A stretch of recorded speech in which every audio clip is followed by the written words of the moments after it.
Welcome to Second Take, the show that focuses on the issues behind the news. Mining Weekly editor Martin Creamer attended the Investing in African Mining Indaba in Cape Town this week and joins me today to unpack the top stories coming out of the Indaba. Welcome, Martin. Hi, Sashni. Now, one of the biggest stories coming out of this year's Indaba is that South Africa's first hydrogen corridor could see the creation of a minimum of 14,000 jobs and, major fiscal benefits for the economy. Yes, it's incredible that we've got going on the development of a hydrogen corridor, hydrogen valley. These are being planned throughout the world. Many countries are talking about this, but the fact that we are there doing it now, already on the way to getting this going from Limpopo through Gauteng to KwaZulu-Natal is really a feather in our cap. And the number of jobs, they say minimum, just on this one corridor per year, will be 14,000. Tremendous fiscal benefits, tremendous investment benefits, project managers getting involved.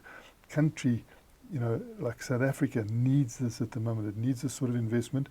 And although we need it, it is so correct to do it because we need to mitigate against climate change.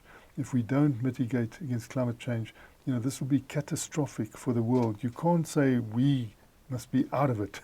We've all got to be in it because that's the only way it works. And it's been so delayed, and we've been talking about doing this sort of thing since the 90s that, time now must just be so urgent to get us forward. And it was good that they presented this. And this is just one aspect because they can say, it's one corridor, but you can replenish this. You can have other corridors quite quickly in different other places. So you'll get this going, and then this will be the example you follow elsewhere. And the people involved, Anglo-American and the Department of Science and Innovation and international companies, NG and our local company, Bambili, are all really intent on getting this done successfully.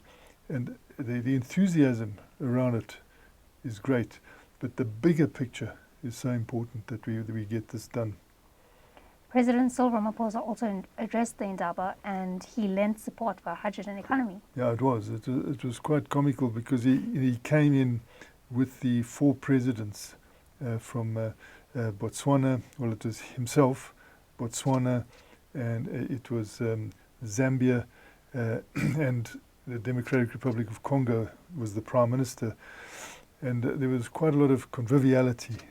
And apparently the president of Botswana had looked at a picture of him in this hydrogen truck that's been developed by Anglo-American from scratch in South Africa. There's nothing like it, so it's a huge feather in the cap.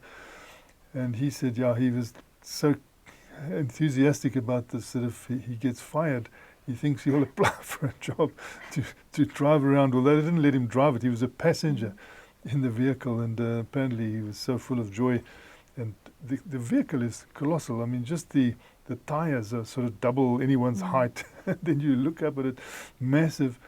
And it's the starting point for our trains to go with green hydrogen, for our ships. It's a big starting point, and they've got to it well. I think the launch was hugely successful, the launch hugely impressive, and they're producing that green hydrogen, and the community is also going to benefit because they want to spread the excess to the community so that they can get electricity. And that's the wonderful thing about this green hydrogen. It can give you mobility, but you can also have stationary electrical power, and it's all emission free, and that is the big story. Lastly, Martin, as the country battles another wave of load shedding, Goldfields South Deep Mine will soon generate its own solar power at 8.5% the cost of power from Eskom's grid. We've got a massive number of inquiries from this thing, and people who have seen it and liked it and all this sort of thing, because they presented to the media, and that was South Deep, but of course it's a Goldfields mine, and it's just behind us here. It's not far away. It's down towards Carletonville in Gauteng, the place of gold, and they've managed to bring the price down, the operating costs. So they're taking away the capital cost, they're taking the operating cost.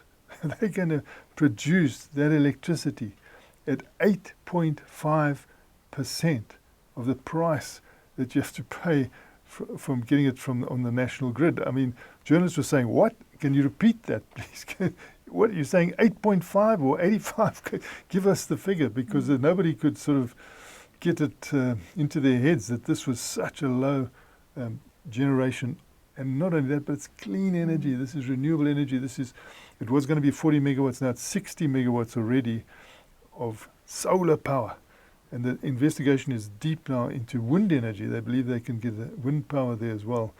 So they've really done well. South Deep Mine, Goldfields, led by Martin Priest there, they've got well ahead of the game, and they've showed that if you really put your head down, you can get through the red tape. But of course, they should be removing the red tape now. I mean, it's absolutely no excuse for people wanting to put up 100 megawatts to be allowed to do it now, today, tomorrow.